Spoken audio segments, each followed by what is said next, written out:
بسم الله الرحمن الرحيم. السلام عليكم ورحمة الله وبركاته. أخياتنا رضاوة مساي كسول هذا برنامج كعرة وأنا طبعا كورة يسند الله قرلايله أحمد محمد حسن أحمد داري وكتر سلاح إذا مدي عك دولتي الصومالية حلقي أي حكومية مكاسب ملتري كنت كاسب كترني مركي أي سوماليلاند يا صوماليا جمهورية الإسكولوجي الصومالي أي مركاسي من دول كذا حيسي أحمد داري وحوها سكان كتر سنة إذا مدي dalka dalkii la isku oran jiray Jamhuuriyadda Soomaaliya ama Soomaaliya muddo ciidamada ka tirsanaa markii hore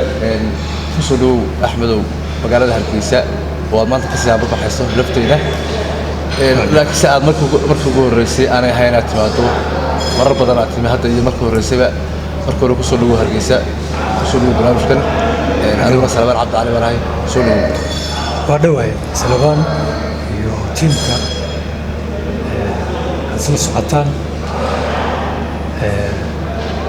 aad iyo aad u mahadsantihiin maaragtay hawshaan wanaagsan shaqadan u haysaan ummadda reer Soomaaliya aad iyo aad baad u mahadsantahay adiguna mudan tahay Axmed anaguna mar kasta waa ku soo dhaweynaa haddii aynu Axmed aan iskiyana baro taariikhdiisa Axmed Dheere ama Quraan Axmed Dheere oo darajada ciidamada ka gaaray dabcan gaashaanle dhexe xilligii dawladdii xaanka ama dawladdii militariga ahayd ee Soomaaliya waxa uu haduuriye markaasi ka tirsanaa ciidamadii cirka waxa uu ku dhashay taariikh ahaan dhalashadiisa ama taariikh nololeedkiisa si kooban iyo ku soo korxadiyo daawadayaal magaalada Jowhar sanad markuu 1953 dugsiyadiisii waxbarasho ee kala duwanaa ama waxbarashadiisii asaasiga ah waxa ku soo qaatay magaalada Muqdisho sanadkii 1973 ayuu Axmed Dheere ka mid noqday ciidamada cirka ee dawladdii Soomaaliya waxbarasho kala duwan ayuu tagay wadamada dibadda ama wadamadii markaasi ay dawladdii Soomaaliya ciqaaqadka lahaayeen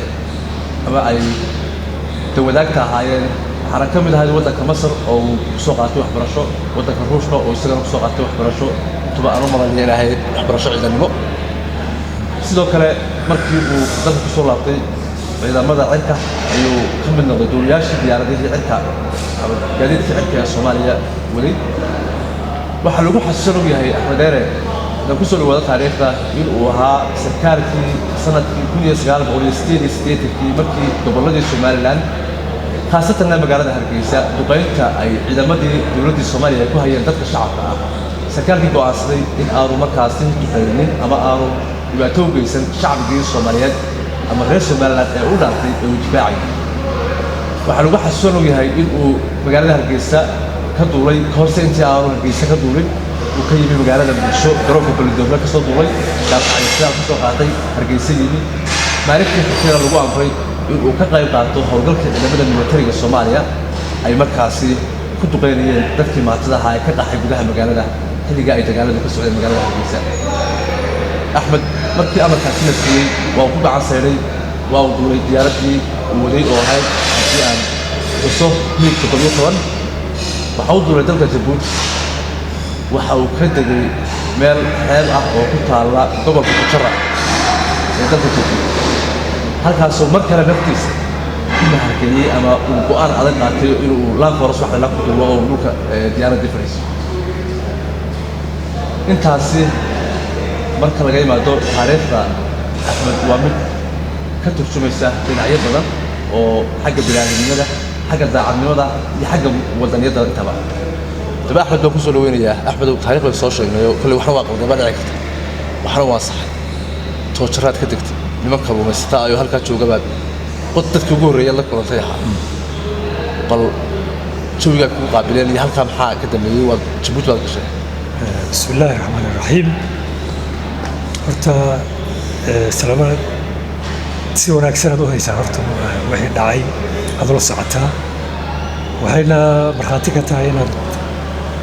arrimaha oo wixii dhacay iyo taariikhdii iyo inaad wax badan ka og tahay. Balidoogle saldhiggaa ka shaqaynaya macallin ahaa diyaaradda bara arday oo saraakiil markaas soo dhammaystay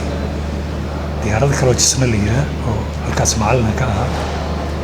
dufcooyinka ugu horreeyey ee halka loo soo diraayay waxay ahaayeen ciidamadii South Afrikaanka oo markaas caddaanka ahaa. waxaa ku xigay kuwaas waxaa laga keenay Baydhabo. waxaa ku xigay ciidamadii kale diyaaradahoodii oo MiG-19 ayagana Balidoogle laga keenay meesha aniga ay joogay.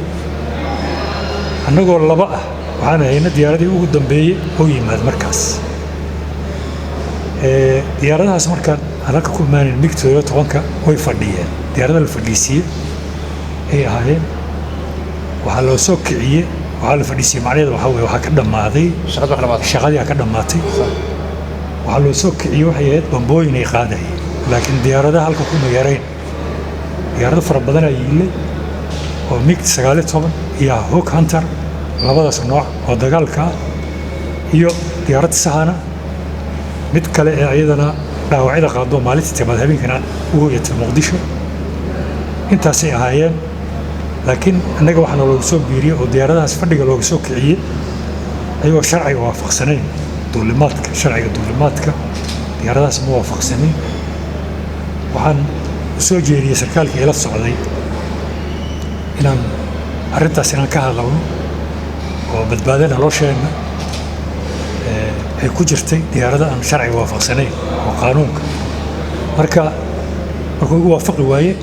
waxaa markaas ay tala ka maarmi weysay inaan soo baxno ayadoo la siinayo ruqsad 3 bilood oo la leeyahay 3 bilood injineerka uu saxiixay uu leeyahay 3 bilood way duuli karaan idinkana iska eega anigana maaragtay waa ogolaaday. sidaasaan ku soo baxnay. dee arrimahan wax badan aan ka hadlay Hargeysa yani mid waxaa la galay duqaymihii iyo hawshii meesha ka socotay. aniga marka horaan buu ugu tala jiray inaanan dagaal ka qayb gelin oo Soomaali dhexdeeda ah. wixii qaacidada ama maxaa yidhaah qaacidada dagaalka ama military doctrine-ka waxaa weeye cadowga waa macruuf dalkaagii dadkaaga cadow maaha. marka halkaas anigoo aaminsanaa ayaan marka horeba ku talagelin inaanan ka qayb gelin dagaalka anigoo Balidoogle joogo. kaliya waxay ahayd marka qaabkii marka aan ku baajin lahaa. marka tii hore diyaaradda inay fadhiistaan sarkaalka kale waa igu waafaqi waayey. sidaasaan ku soo baxnay. waxaan ka maari waa marka inaan xanuun sheegto halka Hargeysa markaa imaanayay 2 option aan watay oo ah inaan xanuun sheegto iyo inaan baxsado. markaan arkay magaaladii iyo sida loola dhaqmaayo iyo dadkii sida loola dhaqmaayo markaan arkay markaas ayaa waxaa badnaatay inaan baxsado oo ay qayb ka qaadayso jariimadaas meesha ka socota inay dibadda u baxdo haddii markaa ay xanuun sheegto inay wuxuu maaragtay halkoodaas ay joogayso. marka taasay u adkaatay. taasaa markaas go'aankaasaa markaas aan ku adkaystay. nimankii kalluumaysatada ay su-aashaadu waxay ahayd ay say kugu qaabileen. waa duushay horta intii aanad waaba duushay oo adiga Djibouti ka tegey adiga iyo sarkaalkii kale ee duuliyaha ahaa labadii diyaarado waa kiciyeen goor habeen bay ahayd maalin ahayd labadiinaba waa dhaqaaqay 10kii subaxnimo oo wax yar la ay ahayd labadeenaba waa kacnay dhanka galbeedka u kacnay raawayga marka midigaa loo soo gelaya magaalada isla markiiba duqayntii aana la bilaabi lahaa. marka anigu waxaan qaatay jihada Djibouti waqooyiga Djibouti aan toos u qaatay galbeed. waxaan ilahay waxaa weeye diyaaraddu waxay leedahay wax la yidhaha course oo kuu sheegaya. marka waa sii samaystaba maabka wixii waa ii diyaarsanaa. marka jihadii Djibouti aan qaatay waxaana sii koray maaragtay koritaan isaga meeshii la jooji lahaa oo markaa la bilaabi lahaa anigu waa sii socda koritaan qaatay oo jihada Djibouti aan qaatay markaa waa la yeeray saraakiil waa galay inuu riday oo sheegay oo borgareeyay waan tuuray marka digitaan oo weydiistay inuu dego marka la tuuray waa intii aanad ka degan Djibouti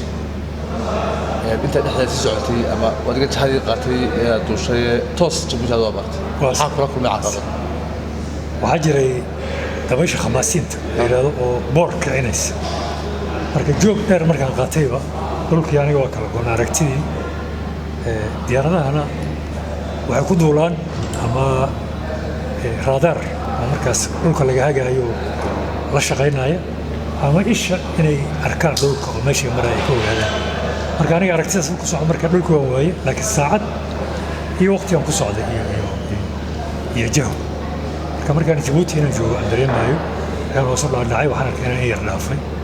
oo tajuura aan marayo waan dhaadhacay markaan dhaadhacayna waxaa jihada ku soo noqday waxaa yeelay meesha la yiraahdo arta iyo tajuura laba dhexdooda ay ka soo noqday marka soo noqday markaan ku jiro waxaan daarmay reserve صح shidaalka markuu daaro marka laba mid ayaa kugu bannaan inaad ama ka boodo ama inaad fariisiso marka anigu waxaan doorbiday markaan helay meel siman oo aan markaas ku digi karayo si maaragtay taasaan doorbiday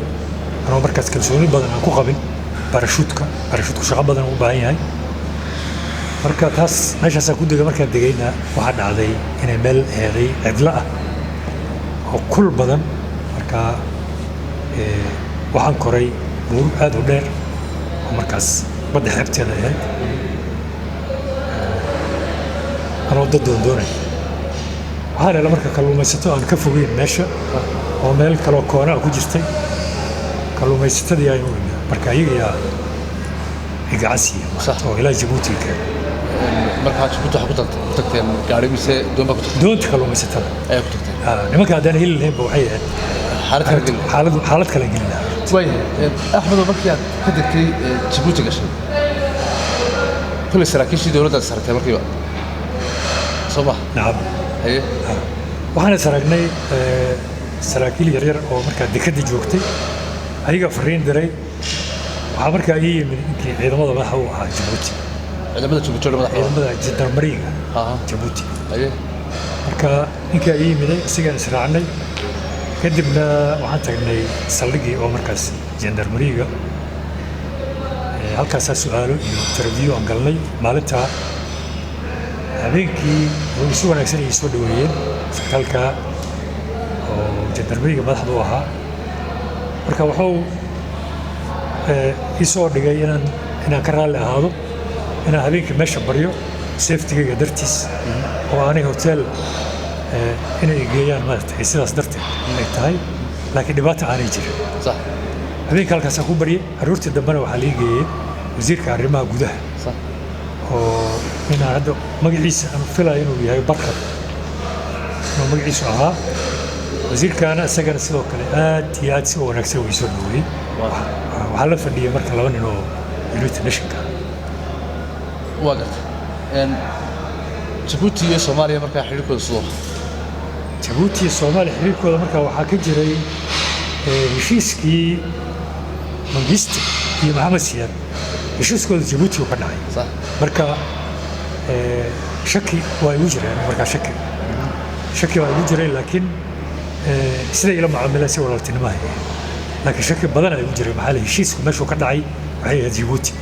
waxay dhici karaysay in Djibouti ay ku qabato ay soo celiso ma yara ka arrinta ka yara fikirayso arrinta aad iyo aad ugu walwalahay maragtay kulli waxaa la dad Soomaaliya gacantooda ku dhimaad intii aan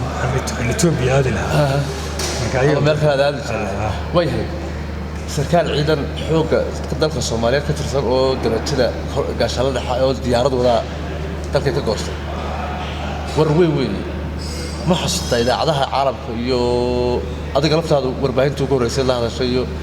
bal arrintaas say u dhacday wallahi horta warka waxaa laga helay United Nations United Nations interview dheer iga qaadeen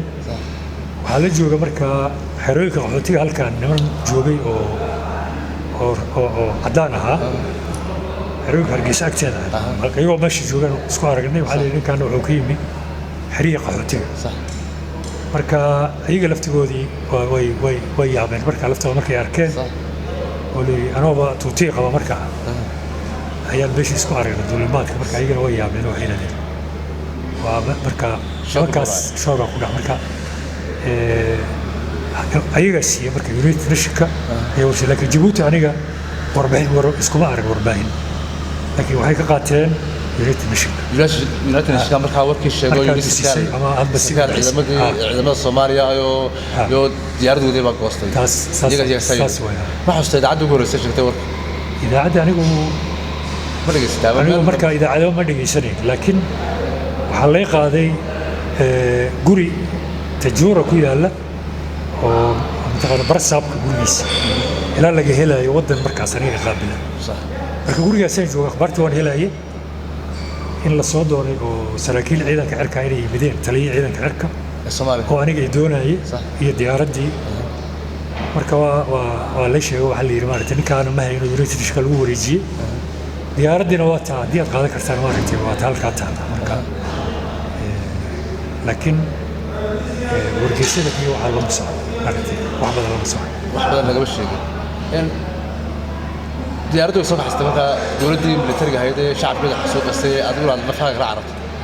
ma filayo inay soo kaxeeyeen maxaa yeelay situation-ka ay ku jirtay situation suuragal ma ahayn ayaguna awood ma lahayn diyaarad waxaa qaadi kara ciidan awood leh oo haysta maaragtay qalab waaweyn oo badan oo maraakiib ah ciidanka Soomaalidana arrintaas waxaa filaya inaanay awood u lahayn marka in la qaaday lama aha laakiin diyaaraddu markii aad fariisay way shaqeynaysaa kulli meeshii inay tagayaan maqlay oo ay eegeen diyaaradda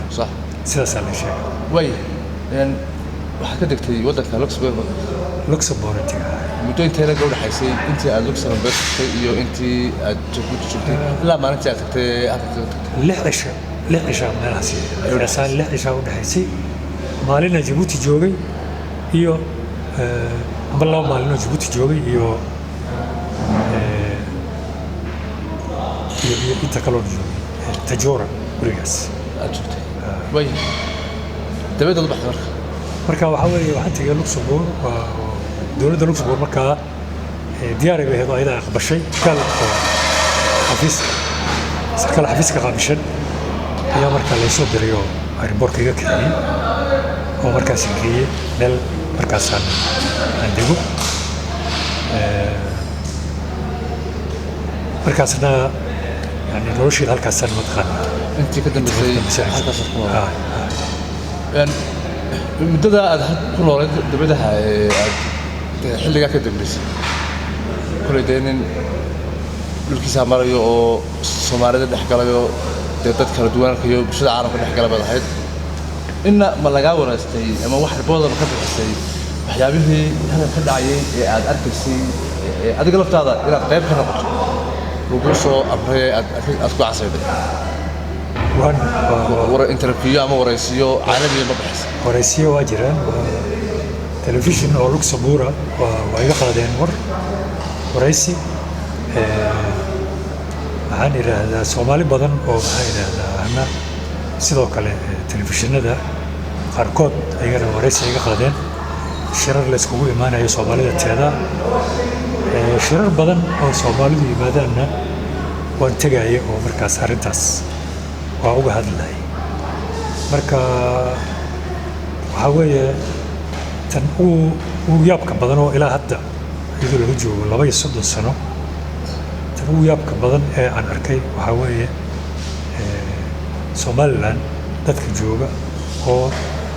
walaaltinimada iyo qadarinta iyo wanaagga aan ku arkay aniga kaliya ma aha dadka degan magaalada ama magaalooyinka Somaliland oo dhan ay ka muuqato iyo dadkii dhibaatada geystay oo qaarkood ay nool yihiin ilaa hadda aanan arag cid inta telefishin timaada